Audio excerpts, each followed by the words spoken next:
Welcome to Voiced. Today's post is from subreddit Confessions by Riyadh11, and it is about the author's candid experiences as a male stripper in the UK, detailing both the unexpected challenges and surprising joys of the job. For obvious reasons, I don't talk about this publicly, though I still think about it a lot, even though I'm retired, which is a funny thing to say in my 20s. For 2 years after university, I did a bit of casual male stripping here in the UK. I was working as a private tutor and wanted to supplement that income with something more fun, so I signed up on a few platforms and eventually got representation through an agency, which was much better. Anyway, I thought I would give you a truthful perspective on what the whole thing was like. To begin with, I was only being solicited by gay men who wanted to use an escort service, which was not something I was interested in. Before I got any stripping gigs, I did a few butler in the buff services where you hand out drinks only wearing an apron and a thong, or no thong, on request. These were quite fun and easy, but the money isn't great, 20 to 30 an hour. But it led directly through the client to my first stripping gig, which was a 50th birthday party. That was maybe 20 middle-aged women, and just a quick flash of knob at the end of the routine. But they were very nice, and the money is better, $150 for the show. I did a second birthday for the same friendship group within a month. Getting a couple of shows done also allowed me to sign with a company that arranges strippers. This is a huge deal for anyone trying to get into this work. I showed the video of a show and then had a quick interview and photo shoot. For those curious, I'm 5'11" and in good shape, which is a must. They wouldn't hire anyone without muscles. My jerk is 6.5 inches, which isn't particularly big for the industry, but most strippers are about 7 inches max. Under 6 inches can be sniffed at, but there tend not to be super big jerks, or if there are, they are marketed specifically as that.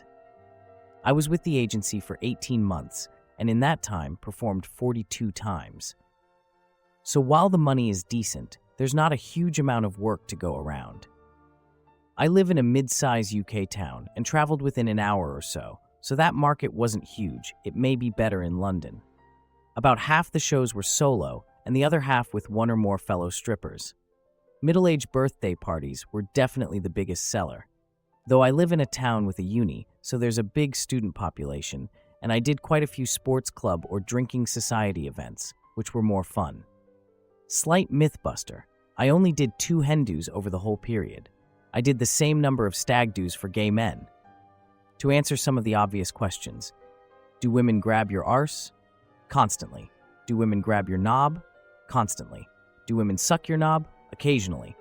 The terms of the contract between stripper and client expressly forbid sexual activity, which makes it a little different to porn. It wasn't like everyone has a taste and then the birthday girl blows you in the middle of a circle. But the women did get drunk and carried away and quite often go in for a suck. I suspect they watch the same porn. If it's a full nude show, not every show is. Obviously, some of the women were old and some were fat. Some were quite young and fit. It just depends on the function.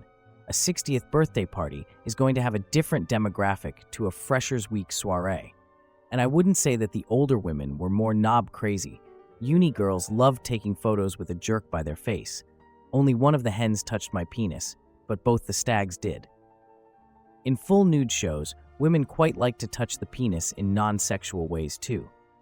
So you can expect a lot of pokes and flicks. Women love telling you that your jerk is bigger than their boyfriend or husband's, but they also love telling you that their husband or boyfriend is bigger than you. And straight guys on a gay stag cannot resist getting their own jerks out. Drunk women can be quite rude to you.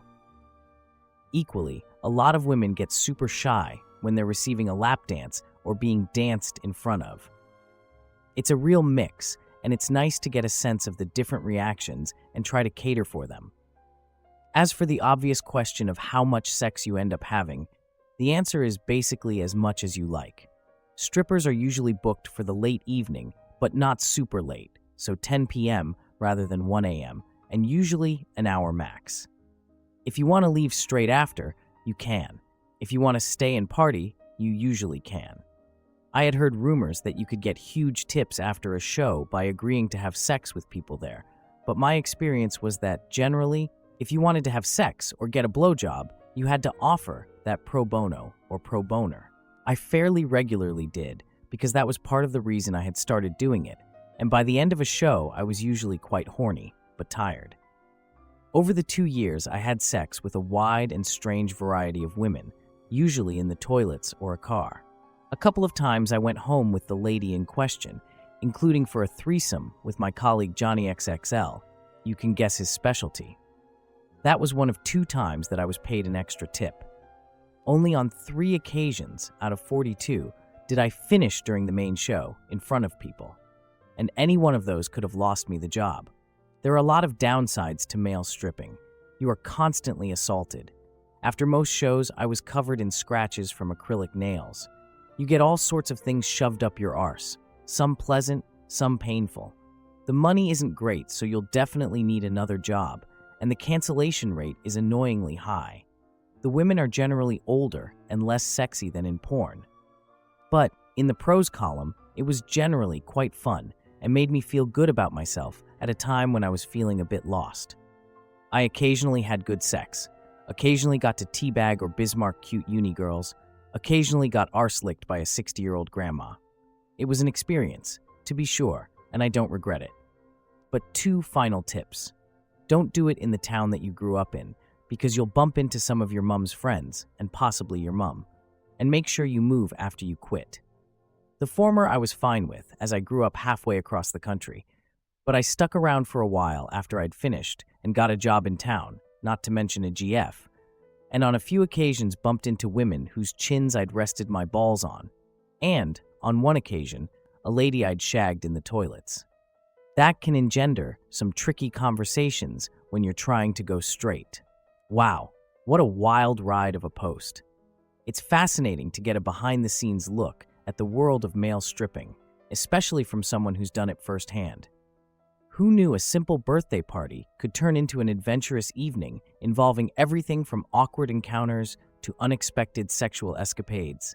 It's great to see the mix of fun and the unexpected challenges that come along with the job. It definitely sounds like it takes a certain type of person to navigate that scene, balancing the fun with the awkwardness of performing while getting groped. And the reminder that the reality is often very different from Hollywood portrayals is a refreshing perspective. Now, I'm curious to hear from you all. What do you think about the life of a male stripper?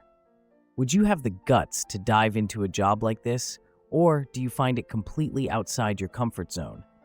Share your thoughts in the comments below, and don't forget to upvote if you found this insight amusing or enlightening.